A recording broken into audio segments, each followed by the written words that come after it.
I don't know how much of my dance you're seeing. Hey guys. Hey, did we get it to work now? Hi. Oh my goodness. Okay, just a couple of things. Somebody said I should keep my housekeeping to the end, but we have some housekeeping. I am leaving this bedroom door. I had a talk with Atticus. He made no promises. So, in terms of, reeling it in and maintaining his calmness, which he doesn't have. He has no chill. You see me. Hey guys. I was so pumped because I was like, everything's working out. And then I literally just you see this cable here? It just bumped it. We have a friend joining us. Hi, are you going to be good? Please don't walk over my cords. Okay. So, just because I reviewed some of the comments from the last one, I feel like I need to start these off with some sort of hey, welcome to basically not a podcast, but it basically is might as well be because I'm not wearing headphones or something like that. Because in all seriousness, I think these look like regular main channel videos on when you see my super professional thumbnails. So I do want to say to anybody who's watching this in the playback, or really even if you're watching it right now, if it is 6 p.m. Eastern Standard Time on Tuesday, April 6th, then you are watching. Oh, it is 6:06 on the 6th. Say your prayers. Then we are live. You can talk to me right now. Otherwise, if it is any other time for you, you are watching the playback of a public live event. And so there will be, there may be cats and conversation with the audience, which means that things may seem a bit disjointed and we may go on tangents, and I'm totally okay with that. If that's not something that you like, then I would recommend just checking out my main channel videos where we don't have so much distraction. And I may have to, I purposely took time to talk, but no, don't. That is exactly what turned off my webcam, dude. I had a talk with him before this to see if he'll jump into the chair, and he didn't. I think it's because I'm projecting to you guys. I'm streaming through YouTube. Okay, I may have to kick Atticus out. I know we love Atticus here.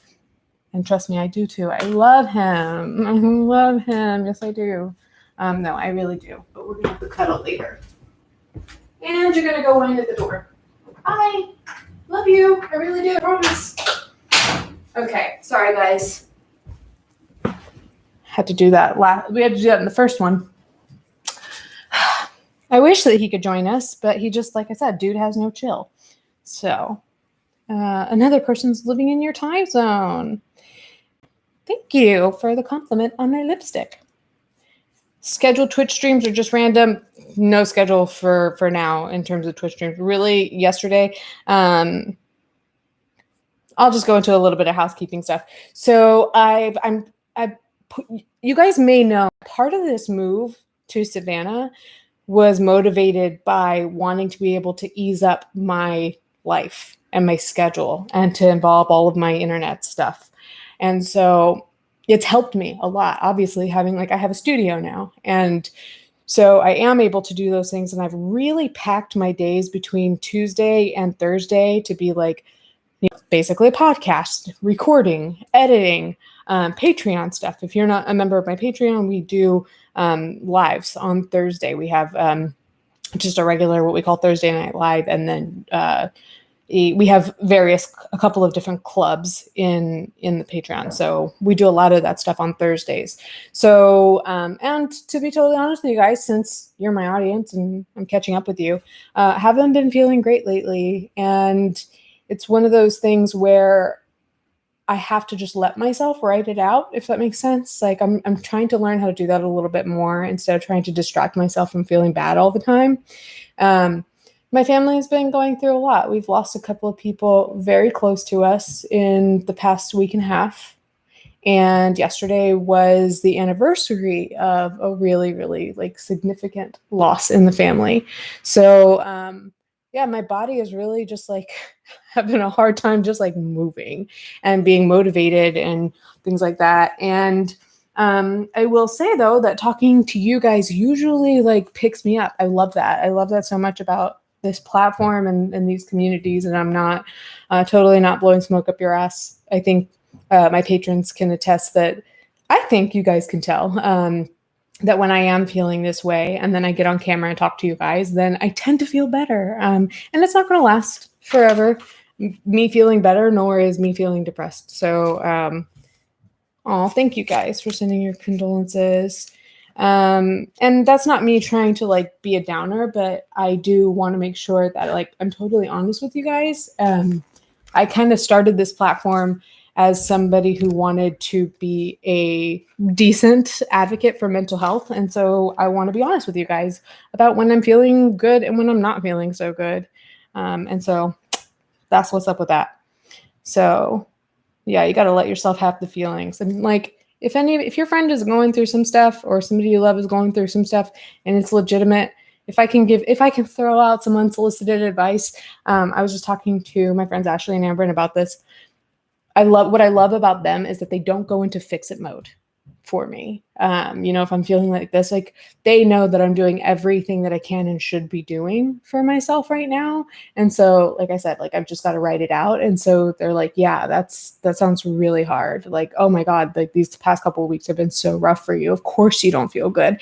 And that is such, for me anyway, Myers-Briggs, I'm an ENFJ, if that means anything to anyone. But for a feeler like me, it is so validating just to hear somebody say that my feelings are valid. And instead of telling me like things are going to be okay, or just do this or just do that. So cat book. Somebody said cat book. I have lots of cat stuff. So yeah, probably. Oh, hey, Ash, I was just talking about you. Leah, I bet you're a thinker. Have you taken Myers-Briggs? You're a T. I would bet my money on it. NFs are my favorite people too. No, actually, I tend to connect with INTJs. Maybe one of these days or one of these weeks, we'll have basically a podcast where we just chat about random stuff. No worries, Ash. I just love that you're here. It makes me feel good to know that my friends are there for my stuff. That's important. It's important to me.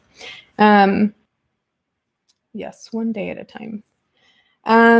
Okay, so obviously today we're talking about James Charles, and I want to be fully transparent. Well, first of all, I should also say I got to get better at this.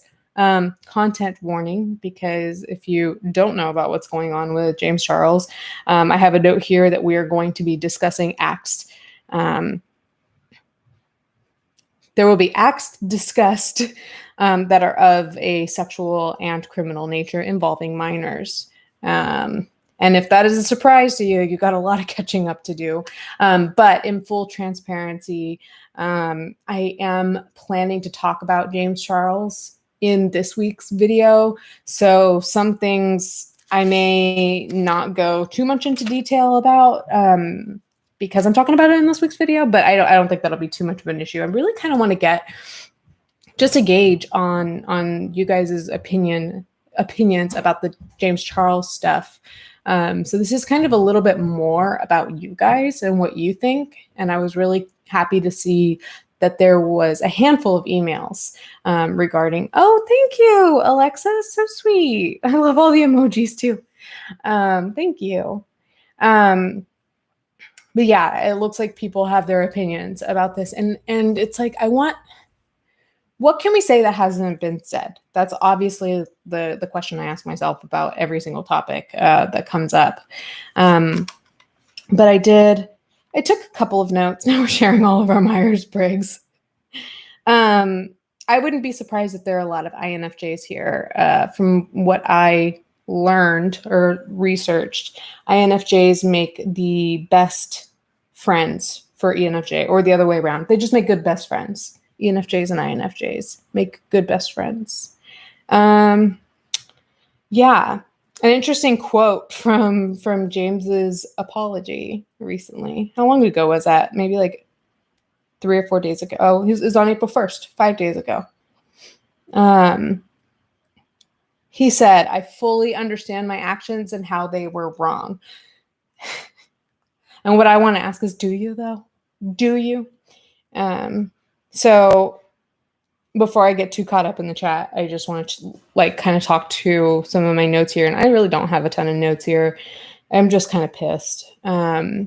We saw, I have a note here too, that it was 2019, I believe, right? When the bi-sister scandal happened. And then of course the follow-up to that, which was James's video, No More Lies, which will go down in history as like how somebody like miraculously saved their career after a scandal by providing receipts and logic and all of that. I found it interesting that this apology video, I think a lot of people have noted that he says, well, this video is not going to be that. And I think the way he said it, I haven't heard anyone say this. I've heard a lot of people say, well, why not provide receipts? Like if that worked for you before, then why wouldn't you do that? And kind of like, I guess like in a way, not like save yourself, but like show us that it's not as bad as we think it is, because it looks really, really bad. And now this time around, you're not going to do it, even though it worked for you before. I think he told us that in a way that was like, I think he even called it off the cuff. Like, this is going to be more raw and more from the heart. And I'm not going to try to defend myself. I think that was the angle he was going for, was like, not going to defend myself kind of deal. I'm curious as to whether or not that's what other people picked up on. James is 21. Yes. So I think it's interesting because back when No More Lies happened, the bi-sister scandal happened. The issue with James and his kind of, sexual proclivities, or, his flirting, or whatever you want to call it. Alistair, hey, you're here. Thank you. Oh, thank you. Actually, you just saying that does help a lot. Just you guys even recognizing and being there. It really means a lot to me. I don't think, what receipts are you going to show? You can't show proof that you didn't say these things. The only thing you can do is show proof that these things were said, and they were. We've seen them. But it was interesting because 2 years ago, right, the issue was that James was kind of, or allegedly, or people had concerns that perhaps James was kind of thinking of men's sexual orientation as like malleable, or maybe that's what I called it in the video, because I'm like, that sounds familiar, but in my voice, and that he could coerce straight men into being flirty with him or sexual with him or whatever.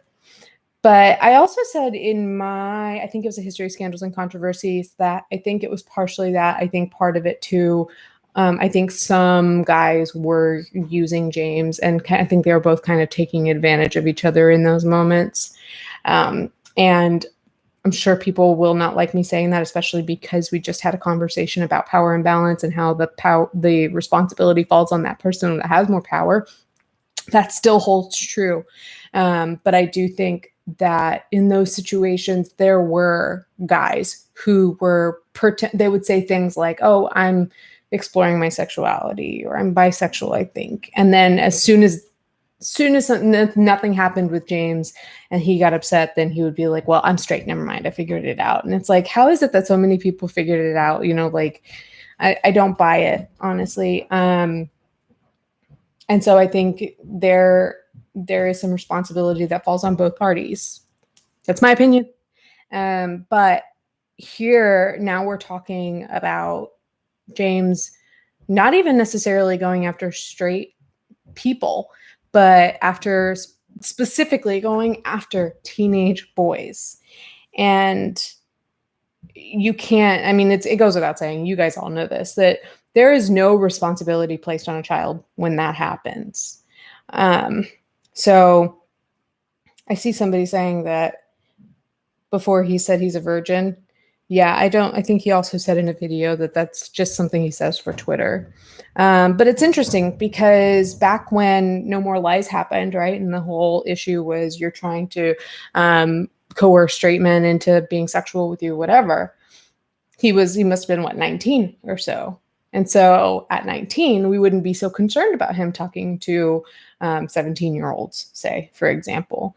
But now I think we've started to see this problem unfold, and this problem is new in nature because James is still young. But he is a full-grown adult. He is 21 years old. He's not even at an age where you can pretend that, that trying to be sexual with a 16-year-old is even like conceivably okay. It's just not. I honestly think that if you were 19 still, then I might see it, but we don't see it now. Let me see. So I don't even know at this point how many victims there are. I want to say that the last number I saw was like 6, just in terms of minors, but there have to be more than that. And it's actually just occurring to me now as I'm saying it, because it'd be one thing if we were talking about James as like a 35-year-old man. I don't know if I should joke like that. Whatever, it's me.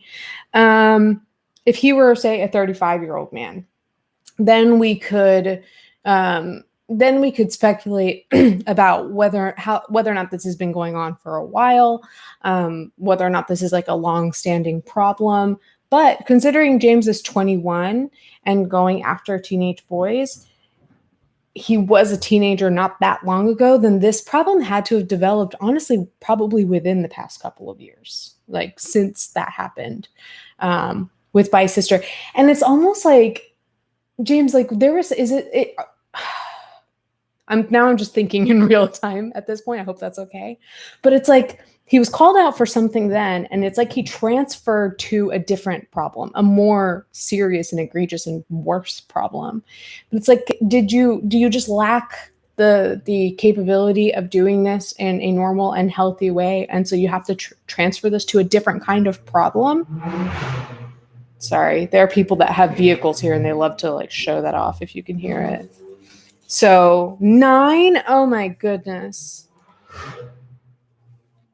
Newsstand dark humor leash, thank you. I mean, listen, Leah, fellow sober people get it. Like, we will inappropriately joke at times because it's just like we've learned how to laugh at life so that we don't spend all of our time crying.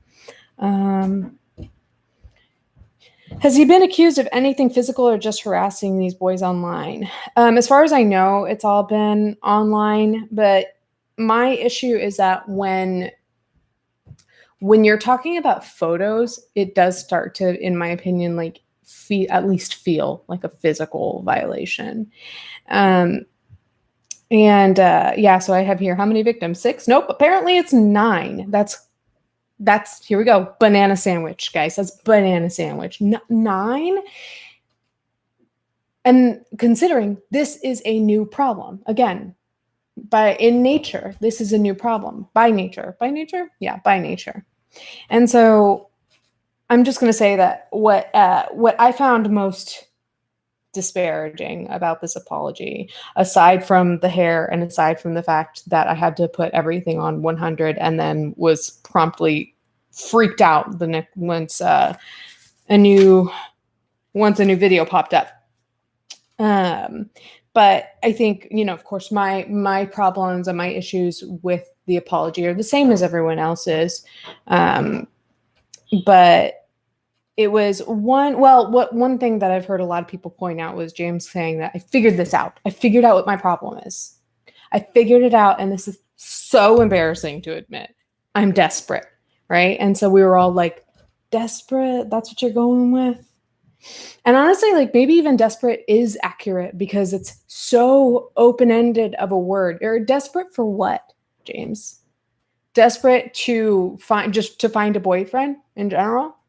Because when we look at the facts, like, let's look at you, let's look at me. All of you guys out there are capable. If you want a partner, you're capable of finding one. I have a partner. I'm capable. I think I have one that's moving here eventually. And on paper, a lot of us don't have going for us what James Charles does. He is very successful. He is an intelligent person. He is an attractive person. So desperate in what way? that of course I didn't like any more than anybody else did. But what really, I think the word that irked me the most was that he kept calling his behavior reckless. And then he kept talking about being more careful. And that really, really bugs me. And as soon as I walked away from that video, I was like, you totally missed the point. You totally missed the point, and you don't even know what your own damn problem is. And so, yeah, I take real issue with James Charles saying that the problem is that he was reckless and the solution is that he's going to be careful. And like, as it kind of sat in my mind over the past couple of days, it's the thing that makes most sense. It's funny because in my mind, I came up with an analogy, and then Angelica Oles kind of came up with a similar one. But I was thinking, like, this would be like, the reason this bothers me, this would be like, say we caught James Charles on video, or somebody showed us proof that he has committed some sort of act of animal cruelty, right? And then after that comes out, apparently 8 more videos come out where James is committing acts of animal cruelty. The answer, right, is, well, to have some sort of criminal repercussion, right? But say let's take that out of the equation. Say James Charles just wanted to get a handle on that problem, then wouldn't anybody in their right mind think, okay, get professional help for this problem, right? Well, first of all, if you're committing acts of animal cruelty, you're probably already a serial killer in the making. But, and so, and I don't think, do serial killers seek therapy? I don't know. But that would be the answer, right? Or just straight up turn yourself in. Not, okay, guys, I'm going to make sure that I'm being so careful around animals. I'm going to, like, make sure that I stay 6 feet away from any animal whenever I come around them. Or whenever I'm around animals, I'm going to make sure that it's supervised. Like, no, like, we don't need you to be more careful. We need you to recognize that you have a problem of a psychological nature and address that. And a lot of people are saying, at this point, like, there's nothing he can do but turn himself in. And while, yes, that is one thing that he can do, I don't think it's going to happen. How do I say this? Because I think in our video this week, I am going to talk a bit about polarization and how we as the audience, I don't think we have a good handle on these things either, because we go straight to, hear me out. We go straight to, he's a criminal, lock him up, put him in jail, right? David Dobrik, criminal, lock him up, put him in jail. Shane Dawson, Jeffree Star, just lock everyone up, right? And whether or not that should actually happen, it's not going to, most likely. I mean, look at Onision. Isn't he still not in jail? What's happened with that guy? So we need, I'm calling for nuance. I'm calling for a little bit more gray. I'm calling for people to think realistically about what can be done about this problem. Because if the only solution is that he goes to jail, and that's the only way we can better this problem, and then that doesn't happen, then we're still stuck with we're back at point A, right? Or the other answers being to pull his sponsors, which may happen. I don't know. That's not in our hands. Or to deplatform him. I actually agree that those things should happen when a person is a danger to society with their platform, which James has proven to be. So if you think deplatforming is the way to go, I think that's a little more realistic. But I do think that it's become really obvious. Damn, I wrote it down too, because I was thinking about this, and then I saw that Ethan Klein tweeted like the same sentiment. But it's really obvious at this point that this hasn't just happened. If it's happened once or twice, then you're like, okay, that was a mistake.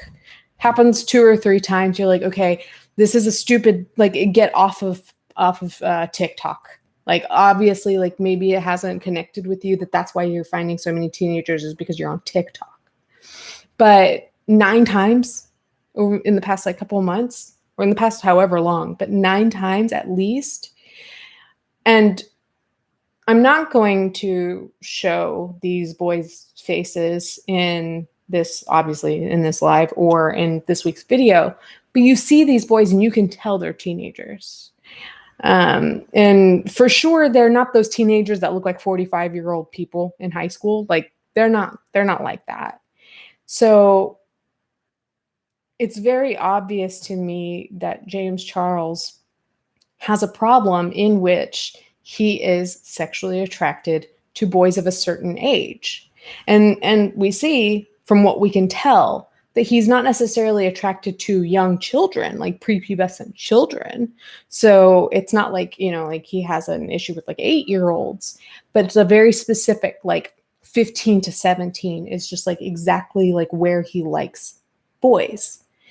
And I do find the other kind of layer to this that I find to be incredibly disparaging as well, because you already have an issue with power dynamics, right? Just like James Charles has so much power over so many people, being one of the most famous people to come off of this platform, right?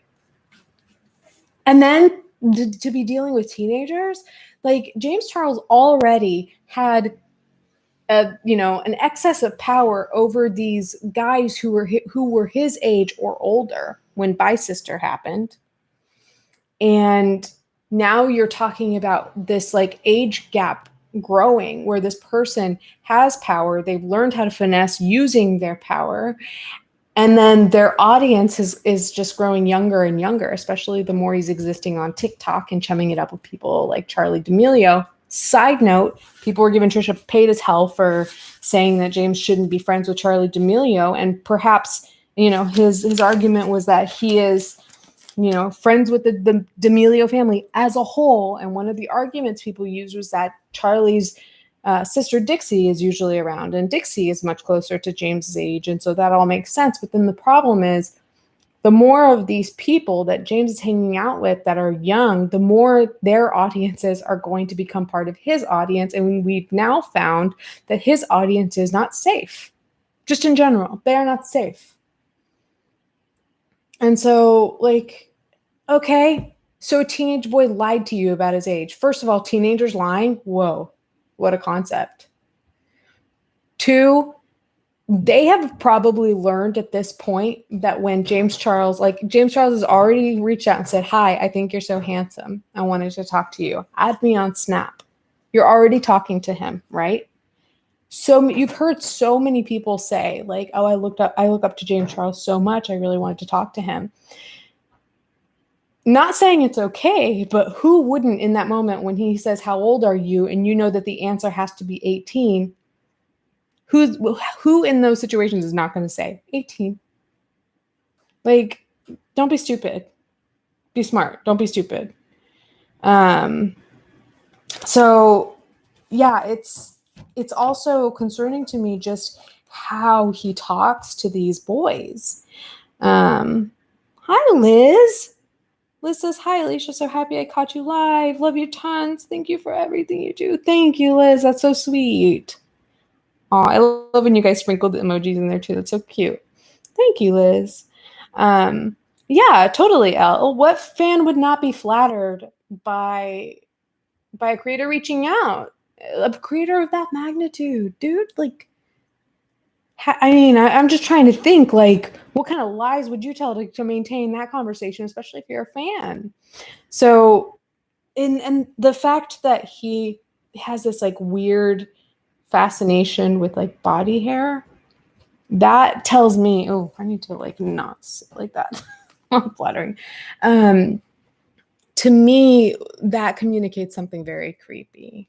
Like I think that he's come to become attracted to a very like pubescent look.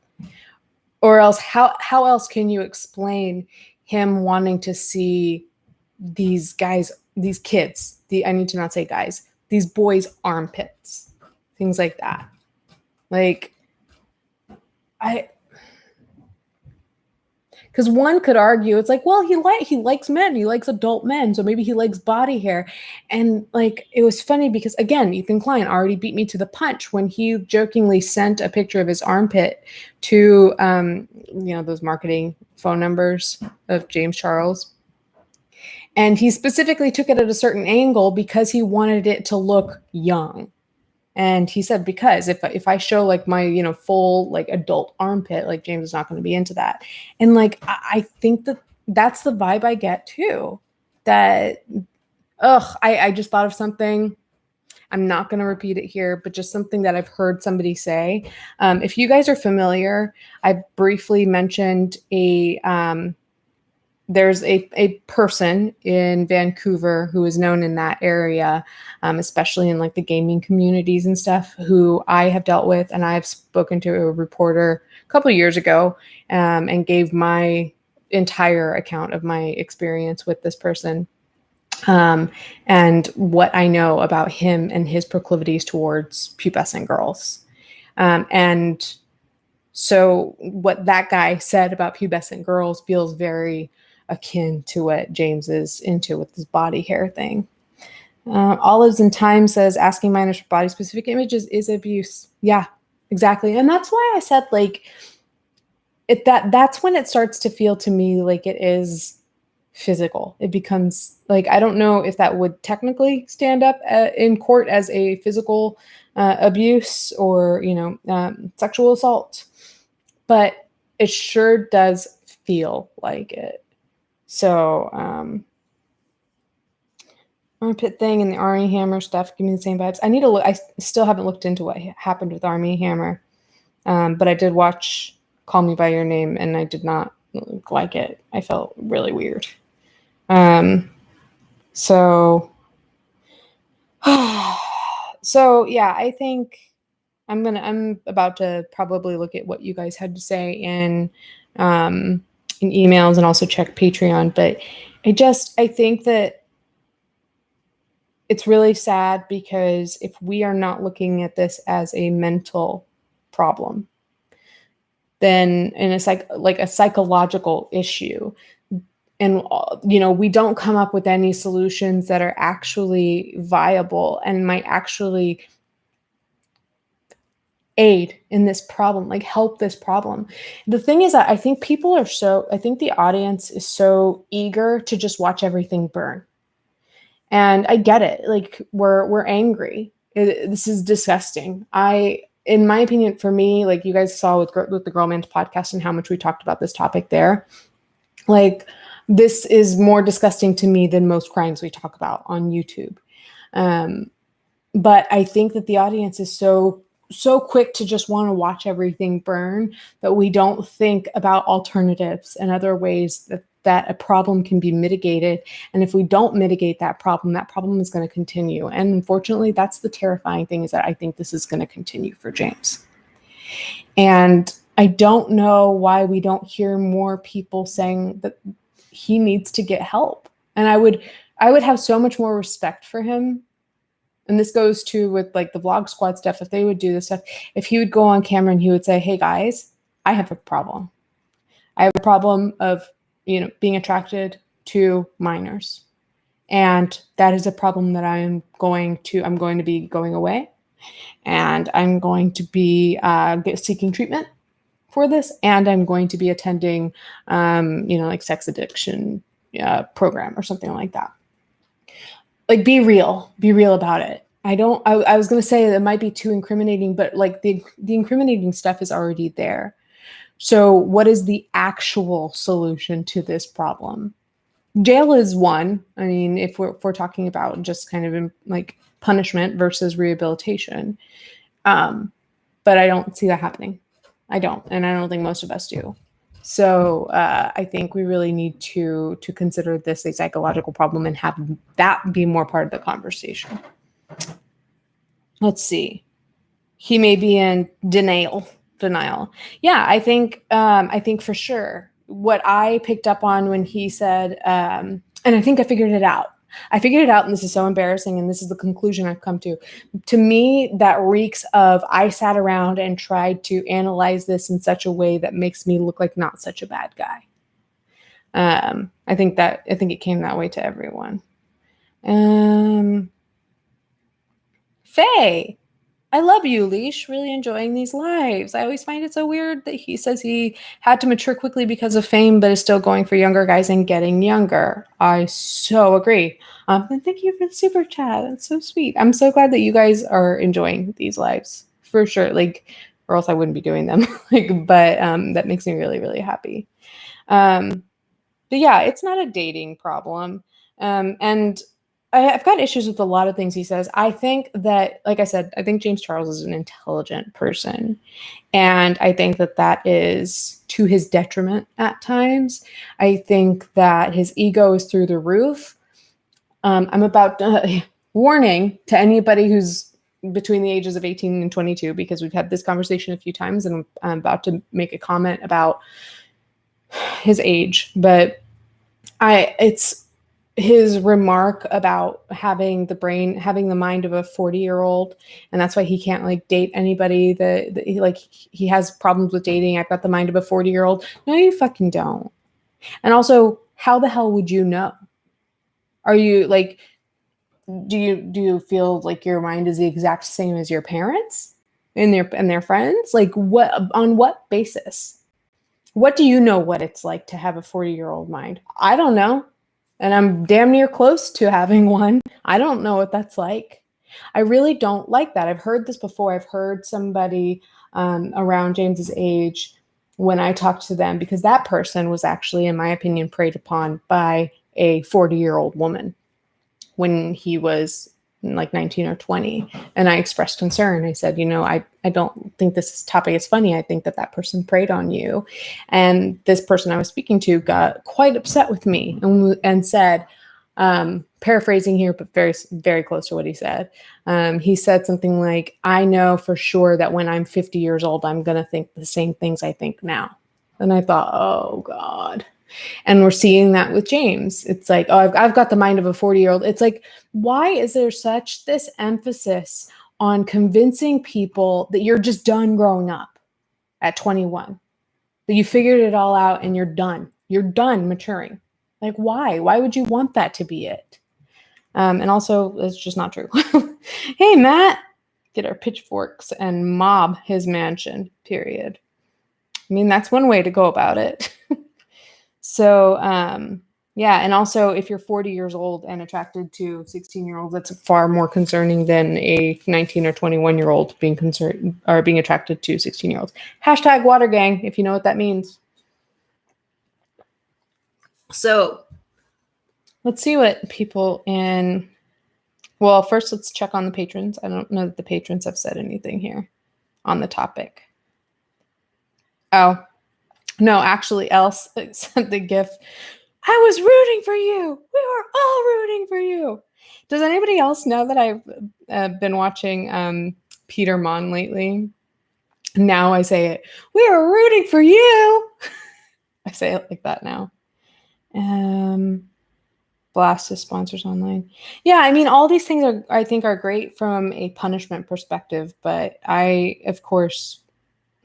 am in the NFJ, so that J side of me does it likes justice and vindication and all that. But I do believe like we need to keep psychology and rehabilitation in mind as well. But for sure, you need consequences in order to get to the point where you seek help like that. So yeah, that's probably the way to go about it first. Let's see what else the patrons said. Yeah, I think everybody's kind of disappointed from having seen him turn things around after Bye Sister. Oh, okay. I also see that Elle said counseling is needed. Yeah. Something Leah said from an earlier discussion she had in another channel. She said, YouTube apologies make me think of the amends process in recovery. Oh my God, I wrote something about this. Okay. Verbally apologizing for your side of the street is a part, but it's usually accompanied by living amends, which is changed behavior. And like others have said, it takes time to see changed behavior. Very true. In this case, we've only seen a pattern of continued behavior. Oh my God, so true. And also a point that I was making about Nikita Dragon. I agree. The thing I was thinking about making amends, or really just not even in 12-step making amends, but in I talked in one video about Dr. Kirk Honda and how he talked about the elements of an effective apology. And these YouTuber apologies are lacking a really a very crucial element to an effective apology, and that is being specific about what you're apologizing for. I talked about that. This I know it was back in DC. I don't remember who I was talking about, but it was a concept that I'd been thinking about. It's one I'd been talking about in my own relationship. It's one that had come up in these videos I was watching, and it was one I was thinking about. It was a concept I was thinking about when I was analyzing somebody's apology, and that being that when you apologize, it is important to be specific about what you're apologizing for and why you did it. And not as a means of making an excuse for yourself, but just enough to show that you have reflected upon how that behavior came to be, so that you can not do it again, so that you can recognize that behavior the next time it possibly comes up and stop yourself from doing the thing that hurt whoever you're apologizing to. And with David Dobrik, but with especially James Charles, it's like, okay, but what are you apologizing for? Because he said, I fucked up. I messed up. Well, how? He never said, I sexted minors. I solicited lewd photos and sexual texts from minors. He never said that. And that part drives me nuts. And I'm sure that there is a legal aspect to why they don't outright say that, but that is, in my opinion, crucial to giving an effective apology, any chance at any sort of redemption, or just forget about yourself for a second, just doing right by the people who are affected, and doing right by the audience who is, I mean, like, I know that at times we'd say like, oh, it's not our apology, or it's not our apology to accept. I don't mean to say it in a voice like that, but like, the audience is affected. So many of us have been just so grossed out. I'm sure somebody has thrown up over this. And I'm sure plenty of people have been triggered because of something similar happening to them when they were teenagers. So I know that if I feel bad, like if this makes me feel gross and I don't have like personal experience with that, I can only imagine how bad it feels for the audience at large. And so you have to give an effective apology and then think about yourself maybe. But this MO is not helping anyone. Honda gang, hashtag. Can we get Dr. Honda on my channel, please? So yeah, I think they're popping off in the channel. Mariana says that she's most interested, in my opinion, about the whole celebrity part of his video. Is he talking about this because he thinks he's not that big of a celebrity to have this kind of power over his audience? I'm not sure I understand the question. Is he talking about this because he thinks he's not that big of a celebrity? Do you mean like, do I think he's just now, recognizing that he is a celebrity, and so like he has a power? That's okay.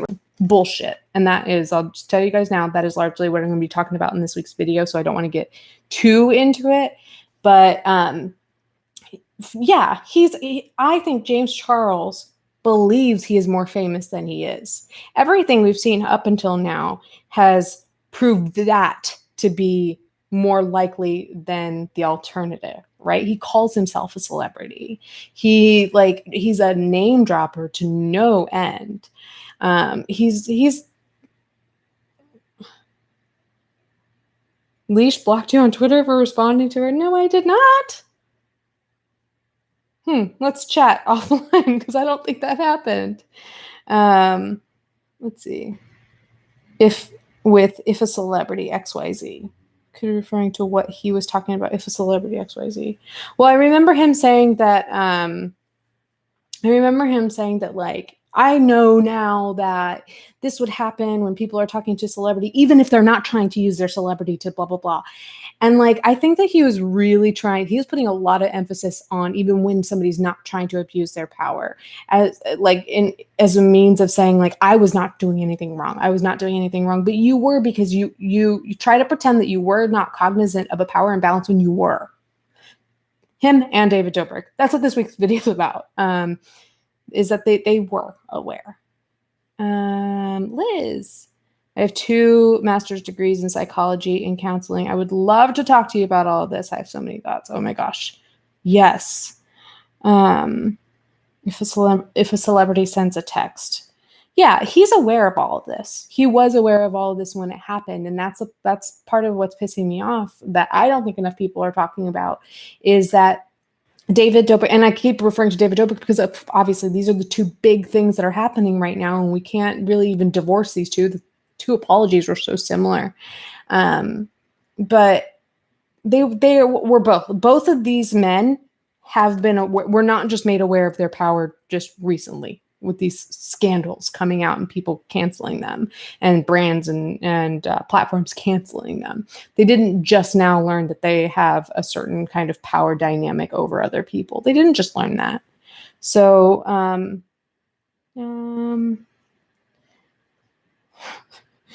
hurt feelings. No, okay, Zell. I'm all good. All nothing but love, you and me. I appreciate that. But yeah, I don't believe that they are just now aware of the power that they hold. And with that said, I think that if you know you have that power, you're cognizant, especially if you're talking to your damn fans, really? On TikTok? Oh my God. Your fans on TikTok. So you're talking to younger people. You don't know how old they are. Okay, they say they're 18, but they're young on TikTok and they're your fans. You are aware that there is a power imbalance there. And so I don't believe that you can do those things and not have those intentions, because you're already aware of that. I don't buy that you're not aware of it. Alistair says YouTubers' apologies are BS. They don't mean it. They don't mean it. I do think James Onisi on the Vlog Squad and others should do time. Never going to happen. So no justice. Alistair, you are very I don't want to say something that has a bad connotation, but you're hard nosed on them, and I've noticed that in the comments, and I don't blame you. Like, you have every reason to be really pissed off at these people for what they've done. And thank you for the super chat. I really do appreciate when you contribute to the conversation, because you do clearly have a mind of your own, and there are times you agree with me, there are times you disagree with me, and you let your emotions show in your comments, and I really like that. And it goes to show that people are pissed off. Even people who are just audience members, we're upset about these things. We're watching criminal behavior happen right in front of us, and it's affecting all of the viewers, and it's influencing people. It's influencing children. That is infuriating. So, I do think that it's possible for there to be a good apology. I actually was at one point going to make a video about, like, is there such thing as a good apology? I think people use Logan Paul as a good example. And I was never really into the Pauls. Like, they were just a different generation of YouTube than what I'm interested in. But of course I know what happened. And I think what made Logan's situation stand out and his redemption arc is because it's something that took time. And I think, if I'm not mistaken, he was very specific in owning up to what he did. And then kind of started to evolve his content to not be like that anymore. And I think James needs to learn from that specificity and really being vulnerable and owning up to what the real problem is. And somebody like David Dobrik, I think, really needs to take a note from that, in that, recognizing that there's a problem not just with the party with Dom. Like there was a problem, like a systemic issue within the production of your videos. Like that whole system is corrupt. And so you need to overhaul the entirety of your operations when it comes to making your videos. And I think, if I'm not mistaken, Logan did that. So let's see. I don't know if I can read all of what's going on Patreon because they are having a conversation, and I can't keep up with them. Snapchat should just ban him. Yeah, for sure. Snapchat, ew. Anyway. Okay, let me hop on over to email, because a few of you guys have written in. Oh, come on, it's gonna make me sign in again. I'm sorry, guys. Verify that it's me. How many of you are good enough to figure out what my password is by watching me behind my screen? Let's see what the emails say. Okay. I just saw somebody's the latest email that came in says, Trisha Paytas has been right about every person she's talked about so far. I almost made a video like with that, almost those words exactly as the title, and I might still. But let's go back to, let's see. Oh, that's from the situation last week. We might go back and revisit that. Okay, so Mary says, about James Charles thing, I've had this thought percolating in my brain. That line in his video of "I'm desperate" as being the reason for him doing all of this awful stuff, that sounds very incel-like to me. Violent incels will use the same excuse for why they commit violent acts against women and others, just because they weren't able to find a romantic partner. To use a vector as a metaphor, I think James's usage of that excuse is at a different level of magnitude, but the exact same direction. Desperation doesn't justify any sort of horrible act. Thanks, love the channel. Thanks, Mary. I've had a similar conversation with somebody. Who was it that said they think that it could be, it might have been in a live that where we were just talking on Patreon. But somebody said that they think the whole like being a virgin, or just being, perhaps he's not a virgin, perhaps he lacks experience, perhaps for, particularly for somebody who is 21, particularly somebody who is 21 and attractive and in Hollywood and, has some, clout or whatever you want to call it. He might be pretty inexperienced sexually compared to people who have, been in similar positions as him. So then that kind of brings up the question, like, is that generating these weird relationships with sex and people? And I think that is kind of similar to what Mary was saying here. That it's like, you can't, I don't know if it's that, I doubt that it's that he can't find a partner that is appropriate for him. I doubt that he can very well, it's very likely that he can attract the men he would be attracted to. I don't see any reason why not. But his potential, because this is all just speculative, the potential insecurity around lack of experience could be, I think, playing into this and him seeking out younger partners, underage partners, so that he is not the only inexperienced one in the room.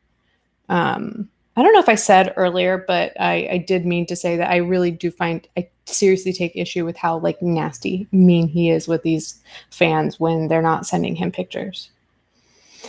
Let's see. So thank you for that, Mary. Jake emailed me. It's not about this. Okay. Jasmine said, given the amount of YouTubers who have been revealed to prey on their young fans, should YouTube step in and remove their channels? Ooh, that's a good question, Jasmine. That's really tough, because I know that people want YouTube to step in more when it comes to a lot of things, and they typically don't, and I kind of get it. I think when honestly, okay, I'm thinking very logically and practically here. So letting you guys know, I'm not speaking from my feelings right now. Just logically, what would make sense? Because if you start to say that, like, oh, you know, these YouTubers are being inappropriate with their fans, and so YouTube needs to step in, then we need to figure out where is the line drawn that, you know, that determines what is appropriate from what is not. And like, how do you define that? And how is YouTube going to maintain that? It's so gray, right? Because many of us can look at creators that, you know, maybe we don't like very much, or we think that they are kind of a lot of creators are kind of abusive with their platforms, but aren't doing things like this. So I think what would need to happen first is criminal action. So I think I think that criminal action should probably take place, or some sort of something tangible. I think they need to have some sort of tangible thing to hold on to, and then maybe take action. Of course, they did demonetize David Dobrik. So I don't know if there's another way other than there being criminal action taken upon someone. Otherwise, kind of like with copyright issues and stuff, people get really upset and they're like, how come YouTube it can't step in and like make sure that people aren't copyright, falsely claiming my videos or whatever. It's like, because YouTube is a platform, they're not there. They give you a place to put your videos, but they don't want to get involved in all of the legalities. And that makes sense. For them to say, hey, we're not going to be the judge and jury. This is a platform. And if anything illegal is going on, then like the legal system needs to deal with it. Or you guys could take each other to court or whatever. It's a platform. It's not something that we're not managing every aspect of it.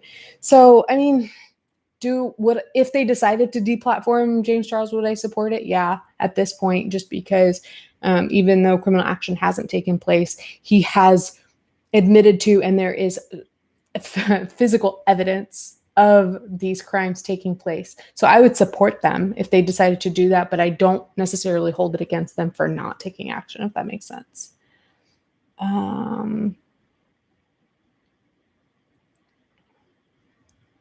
Oh, now we're talking about addiction. Interesting. So let's see. To remove their channels. But yeah, I mean, there are some people, I go back and forth with that, because when we were talking about Onision, I was like, you know, some people were saying I don't believe in deplatforming, and I'm like, yeah, but I do sometimes, because there was a point at which I said Trisha Paytas should be deplatformed. And that's the one thing that Trisha Paytas recognized me for. I mean, she recognized something nice that I did for her, but she also said that, you know, I am somebody who thinks she shouldn't be on the platform. And I go back and forth, because I do think that people should be deplatformed if they're doing harm with that platform, right? If they are doing harm by having that platform, then that platform should be taken away so that that harm is not being done. At the same time, I don't necessarily know if I believe that like it's YouTube's responsibility or any platform's responsibility to govern and police every single user. Again, where do you draw the line? It all depends on that, I guess. So let's see.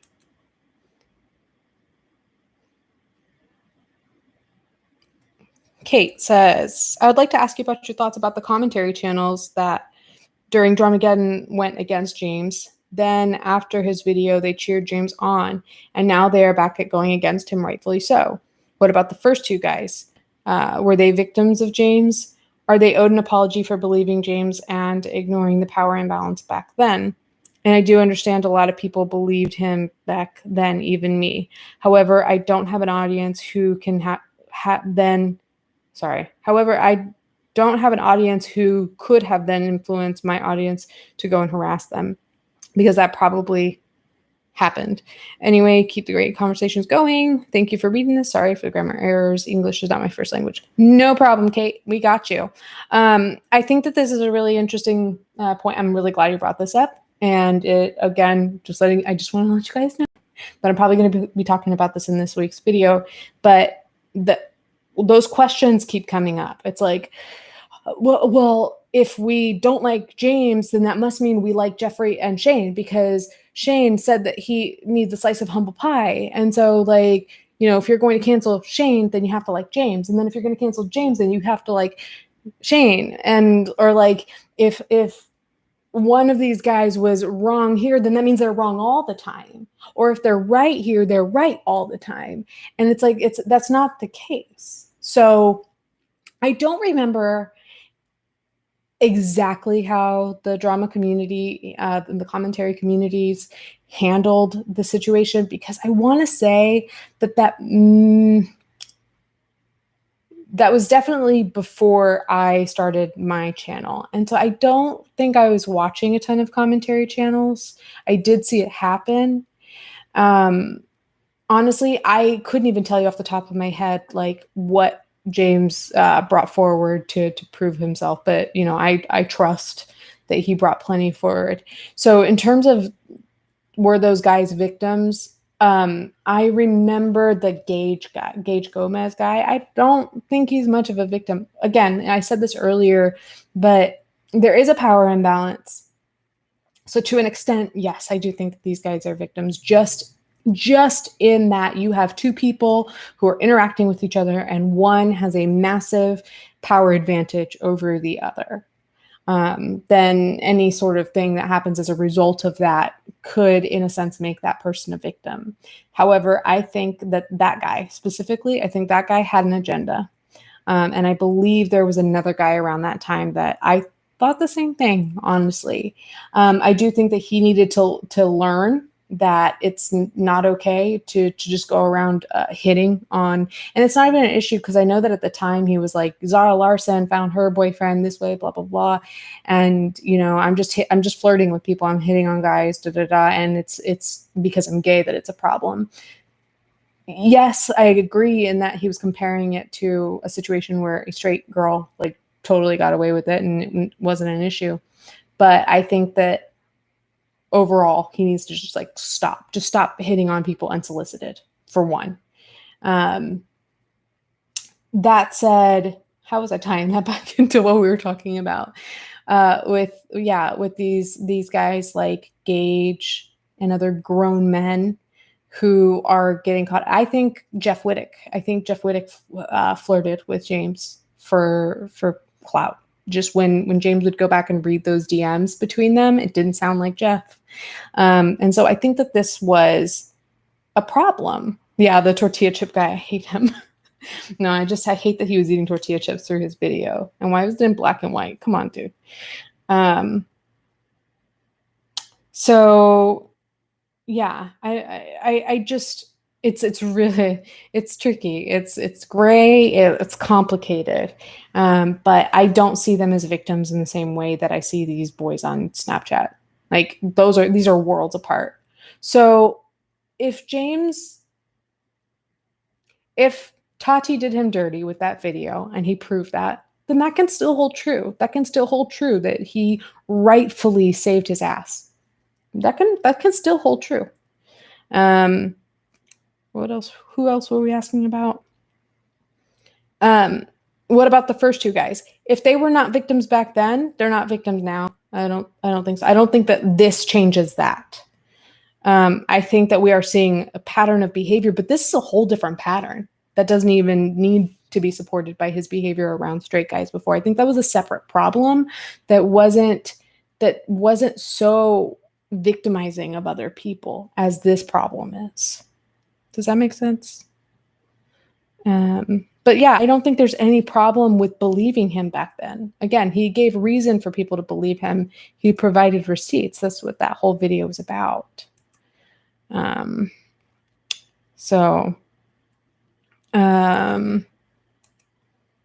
Yeah, and Nor says, I think James is like stuck at the age of 17 in his head.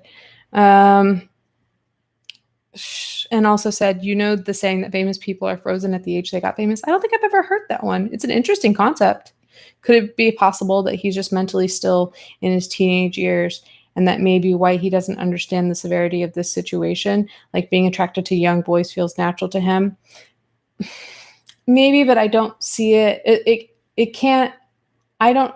I don't necessarily believe that he can have it all together. Like he said, he's got, all this, like, when it comes to like business acumen and just having like everything in his life, he seems to be like physically healthy and, otherwise socially has it together and stuff like that. I don't see why he would have all of these aspects of his life together at an adult level, and just that one aspect of himself is perpetually 17. A 17-year-old does not know how to file their taxes and be a CEO, be a host of a TV show that Instant Influencer I watched. It was great.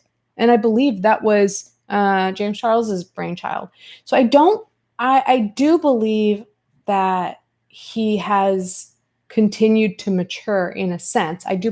I agree with you in that it can't be the same as it is for like the lay person like you and me. Like, when I was 17, I was getting ready to go off to college and just like lead a very normal life instead of being famous, like James Charles was at 17. So it's not the same, but I do think that he has matured in a sense. I think that perhaps sexually he might have been stunted and maybe did not, just didn't have the experience that a lot of people his age and in his position have had. And perhaps that has kind of been, I don't want to use an offensive word when I'm trying to actually just use technical terms, but like stunted is the best word I can come up with. Perhaps. I think that might be it. But I'm also like, I am no professional. This is all just armchair psychology on my part. That was a weird focus issue, camera. Do we have some friends in this room? If you know what I mean by that, you know what I mean by that. Yeah, those are the emails. Let's see. Can we don't demonetize people with gut issues just because one person is horrible? With gut issues? Like digestive issues? Let's see. I've got a little more time to take some to engage with the chat a little bit. Yeah. I think there's you know what? You know who's like right over on the other side of this wall? There's a bathroom right over there. So you know who's in there. Hey, Hector. We see you. We see you, boy. It seems more likely that he feels inadequate compared to men his age or older, at least sexually, and that's why he goes for teenagers. I agree. I also think that he enjoys the power aspect of it, because he kind of sounds like a bully when he talks to these people. And even in that clip that was found from the Impulsive podcast, where he was like, just like complaining, like, why would you even talk about this? It's so incriminating. But he was like, yeah, I don't like men that are older than me. Unfortunately, his age range is like 18, 19 to 24, he was saying, right? But then he was complaining and he was like, why, you're not going to come visit me because you can't afford a plane ticket. All right, well then I'll buy you a plane ticket. And then you say that you're not comfortable taking a plane out here but you still love me and you want to be with me. And it's like, you're probably still in high school or in college. And then he goes back and says, or a senior in high school. It's like, first of all, it's a very like bitchy tone. Sorry for not using a better word. I'm sure somebody will take an issue with that. Bitchy tone to be taking with people that supposedly like you have romantic interest in, and then to be like such a bully to these boys and to be like, oh, you must not be confident. Come on, seriously, it would only take 30 seconds to do this. When you say like literally it would only take you 30 seconds to do something like this, that is talking down to somebody, because you're saying like, oh, you can't do this thing that's so simple. How inept are you? Or how insecure must you be? And we did see one of the victims like said like, hey, he came for my confidence, and that's not something that I was happy about. So in a sense, I do think it might be this like sexual stuntedness, but I do think too, I think that it's not just that he has a power advantage. I think that he enjoys talking down to people, talking down to, I would say men, but in this situation, boys. I think that he likes something about that. I think if I'm to go like way into speculation land, I might say that, perhaps sexually he just feels so inadequate and so inexperienced, that he wants somebody to be he wants to be able to be dominant over somebody to maybe feel better about that. But he's just, at the same time, the way that he was speaking to these boys and saying like, literally, this would only take you 30 seconds. And the fact that he was doing like the same types of photos over and over and over again, we're seeing so many of them. It was starting to look less just like a power trip to me and more like a potential addiction issue. And I know that you guys were kind of talking about that a little bit in the chat earlier. But it almost looks like an issue with, being attracted to minors combined with the sex addiction issue.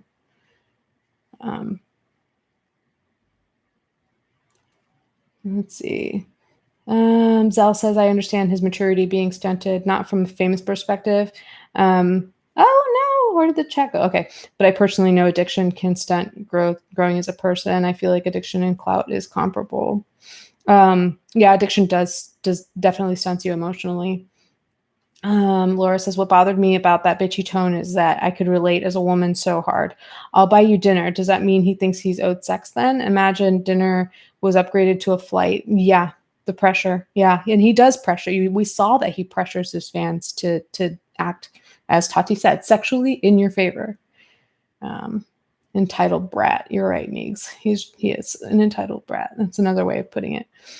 This is the addiction term, then I hope if he uses the addiction term, he's willing to back that up with recovery and needed professional help. Exactly, Leah. And that's kind of going back to what I was saying. I like if we're being very serious, it is very serious when some of you guys say he is a bad guy to the max, lock him up behind bars. That's the only thing that we can do. And I think that's totally valid. And I wasn't, please, Alistair, I was I looking back, I'm like, please, I hope that didn't sound patronizing. I think that is a totally valid opinion to have. I don't see that happening. And so that is why in my mind, I'm thinking like, is this a situation where somebody could be rehabilitated from the perspective of somebody who's not a mental health professional? I think so. Just because of what people that I've seen in and out of certain rooms, people that I've known that have been in programs like SLAA, Sex and Love Addicts Anonymous. And I do think, and when Amber and I were having a lot of these conversations about, I'm going to refer to James as a map or a potential map, because I don't think that he's a straight up PDF file, meaning that he is into children, like young children. There's a distinction I learned through our experiences and conversations around that. But there are people who are attracted to minors. And some of them think that they're like a protected class and it's a whole thing. Go search our Girlman's podcast channel and watch those episodes. We talked about them. But if that is the case, there are actually people out there that have this problem where they are attracted to minors, but don't act on it and instead get help. That is actually a thing. Not only that, good example, Justin Payne. He was somebody who came on our podcast, and I love watching his videos. They are hard to watch sometimes, though. But he is your vigilante PDF file hunter. And his channel is all about the process of him talking to these people, men. It's always men, and then meeting up with them. And one of the what he typically does when he finally meets up with these men and says, hey, you've been talking to a grown man this whole time. What the fuck is wrong with you? I believe he said he oftentimes gives people the option to either, I'm going to put your face on blast all over my YouTube channel, or you can get some help. You can agree to get some help. And he has had people in the past agree to go get help and actually follow through with that. So it's something that you can do. It's something that James can do. And I think it's very feasible that he could have an issue with being having attraction to minors combined with the sex addiction, because this stuff is so compulsive and repetitive. There's so much of it. It's like, get off of Snapchat, dude. Like, don't you have an empire to run? My goodness. Let's see. Recognition of addiction requires recovery and accountability. Yep. And I don't think he's held himself accountable. 17 would be a minor, 14 is a child. Was one of them 14? That's very concerning. And that's not me defending anyone. That's me telling you guys literally what I learned from those conversations where people were explaining their distinctions between the types of minor attraction. And it has a lot to do with, physiological development.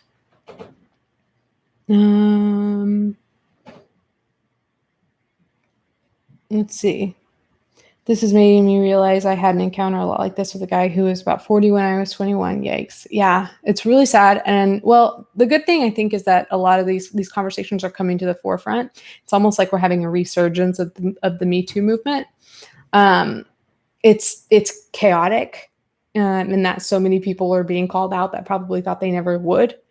We're restructuring these conversations. We're redefining terms. It's a lot of growth, not just for not just for the culprits that we're talking about, but every single person in this conversation is having to relearn a lot of these things, a lot of terms and a lot of definitions. And it's kind of like a big cultural shift, and it's sad, and it's making us think about things from our past. And I know that, I've talked about it before, I personally, I wasn't allowed to date anyone. I was never attracted to older guys when I was a teenager, but I did have friends that were like being in middle school. I remember having a 13-year-old friend who had a 21-year-old boyfriend, and she'd come to school with hickeys. And at the time it was just like, ooh, so-and-so has a boyfriend that's 21, but it wasn't so weird that you go to your parents and go to the cops, Alistair, Alicia, I'm so sorry. Some of my opinions on people are, shall I say, harsh, and I take it a bit far sometimes. I say in your comments, so don't be sorry, Alistair, please. Oh, I want to give you back the $5 or the £5. Hector has spoken his mind. No. And that's exactly why I brought you up again. I don't want you to be apologetic about that. I think the world needs people that have their pitchforks. Matt is here in the conversation, or was, and has his pitchfork, and he's ready to go. And I don't think he's changing his mind on that. And I think there are a lot of people that stand with you that are not changing their mind on that. I think there are some people, a lot of perceiving types, that probably are, hoping that we grant mercy to these people and give them time and give it time and see if they actually do learn and grow. I'm somewhere in between, or I kind of vacillate along that spectrum, because I see things this way and then I see things that way. And then I see it's not so black and white. And that's what my whole channel is about, right? Day. The way he acts reminds me of when you hear about people who were bullied in school become police officers. They get to finally have the upper hand. No hate to our police officer friends out there, but I know what you're talking about. Ooh, that went down the wrong pipe, guys. So sorry, issues of being unalive.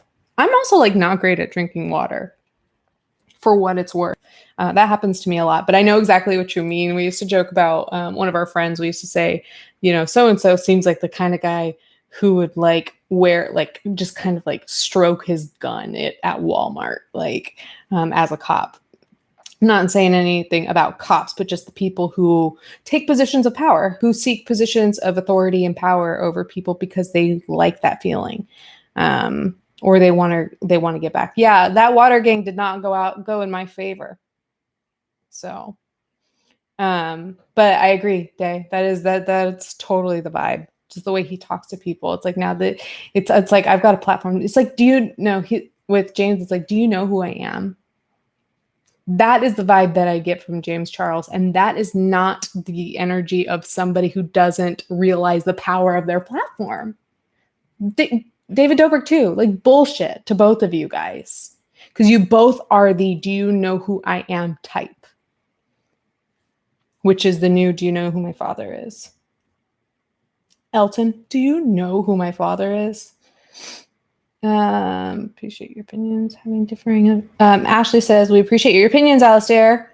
Having differing opinions is normal and brings points to the conversation. Alicia and I have had a lot of differing opinions and we can still be civil. Civil? Is that what you're calling us, Ashley? And not, hi, best friend. Hello. But yeah, like Ashley and I, and Amberin too, the three of us have conversations where we oftentimes, a lot of times when we have these like hot topic conversations, we are all over the place in terms of what we believe. Like we'll agree on some things, but there are typically a few key things that we disagree on. And I love that about my channel and my community is I want this to be a place where I don't want this to be an echo chamber. Sure, it feels good to say something, especially when you have a rant and you have people go like, oh, go off, queen. Yes, we stand a sassy nugget, whatever. But and that feels good sometimes. But what I love to see is people like Alistair coming to my channel, disagreeing with me, and then coming back to my channel and then saying in another comment, I like your content. Love these conversations. That's what I want to create with this channel. And I love that I apparently blocked Zell over that GIF and that she came back. And she says, I choked on my spit so bad on live stream. Oh, that it's almost become a live streaming live stream. Became a live streaming live stream. LMAO, you're adorable. Oh, thank you. Spicy nugget power. Hashtag. That was backwards.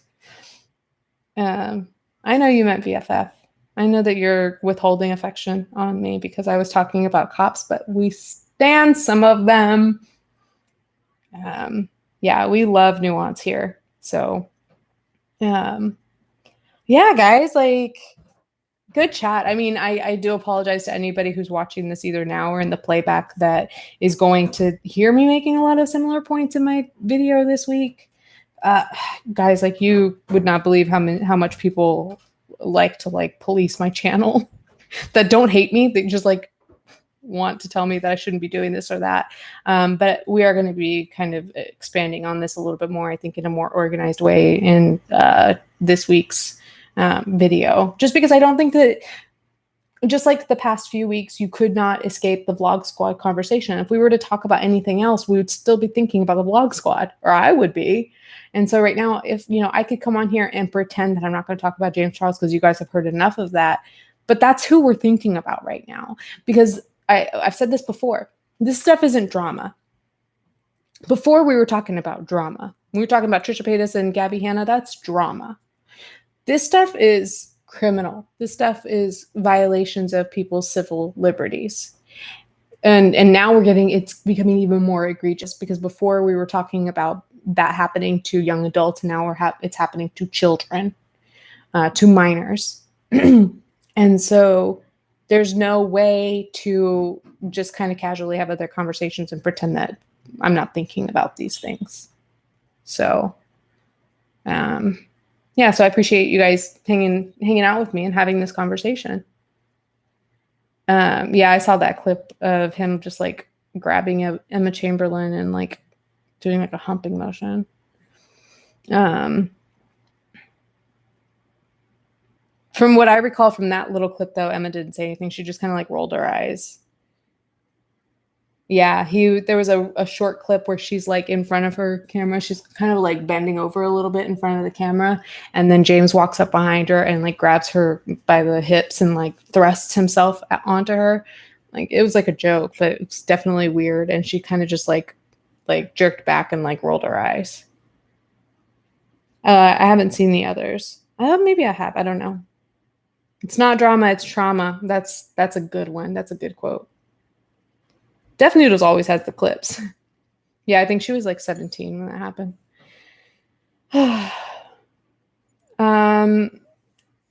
The last question I'll take. Does this imply that we shouldn't support his makeup or beauty line, i.e. buying his products? That's a tough one. I think that a lot of people would say yes. That I think I've noticed that our money into, into those creators. And it's another one of those things that there are times where I'm like, yes, 100%. We give money to the people that we respect and appreciate and who are doing good with their platform. And then there are other times where I'm like, no, my money is just going towards a product. And whether or not that makes someone rich, karma will get their ass. Like, it's not my job to determine whether or not this person has an income. It's up to each individual person. I know that there are plenty of people who are not going to like that I just said that, but it's not how I feel 100% of the time. But sometimes I do think it's not my job to. Sometimes it feels a little bit like playing God to try to stop somebody's income flow. Sometimes I'm just like, well, did he put out a good product? Then you decide if you want to buy it. Or yeah, like you know that if you buy his $39 palette, that you're putting you're putting $20 in his pocket or however much. I don't know. I also wonder, like, is cutting off his income really what we are trying to do? I guess in a sense that would impact his platform, and without the platform, he wouldn't have the power, blah, blah, blah. It's so complicated. There's every single one of these questions could be answered yes or no or somewhere in between. It all just depends on how it pans out. Something needs to happen. Something that saves these children immediately. So if that means James white knuckling through this period, and then getting help, I need him to get help. If he's not going to be locked up, like some people want him to be, if that's not going to happen, I need James Charles to seek rehabilitation. It is the most important takeaway from this podcast, basically. And that's it. That's it. That's what can all be summed up into. That, and I'm really hungry and I've got to film. That is where they start. Yeah, that's where they start to care, but then we don't believe that they care. And yeah, I believe that they care. I believe that they start to care, not necessarily for the right reasons. People care because they experience consequences. Do you think that I got sober just because I realized that I was hurting people, and I just realized it one day, and I'm such a good person that I decided, like, I'm gonna put my life back together because of what's happening to other people on my behalf? No. Those of us who get sober because we've experienced consequences enough to challenge our way of thinking. So I don't agree with people who say that these apologies mean nothing, that David Dobrik loses his sponsor, so he's sorry, and that's not sincere. I think there's some evidence that it's not sincere, but just based on the fact that it happened on the tails of losing his sponsors doesn't mean it's not sincere. People have to experience consequences before they can challenge their way of thinking, usually when it's something like that. At least when we're thinking from an addiction model.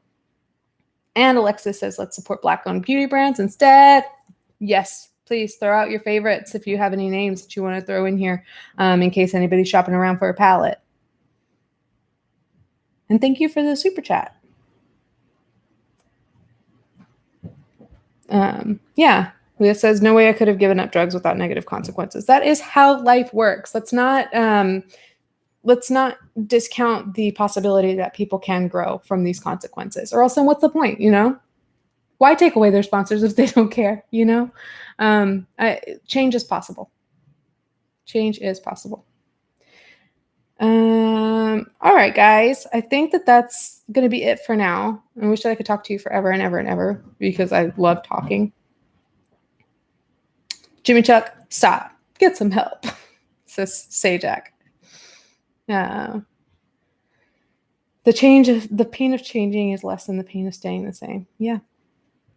It's a lot more rewarding, too. Jimbo Chuckington. Okay, you guys are getting out of hand. All right. If you are one of my patrons, I will probably see you and chat with you tonight after I film. The rest of you, I will see around the internet here and there. If you're on Twitter, I'll see you over there probably. Otherwise, I hope that you'll come back next week. This is number 3. I said that I would do this for 4 weeks in a row at least to see how it takes. So far, I think it's doing well. If you would take a moment to give this a like, just so that I can kind of see the data that if it is actually doing well and something that people like, then that would be awesome. Yay! Thank you guys. Yeah, if you haven't subscribed and you're curious as to what these conversations are like, you can always unsubscribe later. I don't know. But I appreciate you guys hanging out. To you, the 245 people who are not me, who've hung out with me for the past hour and a half. I really do appreciate you guys. I appreciate you guys bringing this variety of opinions to the table and us being able to have like a real conversation. If I keep talking about it, I will cry because it's so awesome. I love it. I love it. I love you guys. And I will see you guys next week. Please subscribe. Please like. And if you want to be in our little friend group, then join us on Patreon. All right, guys. Love you. Bye.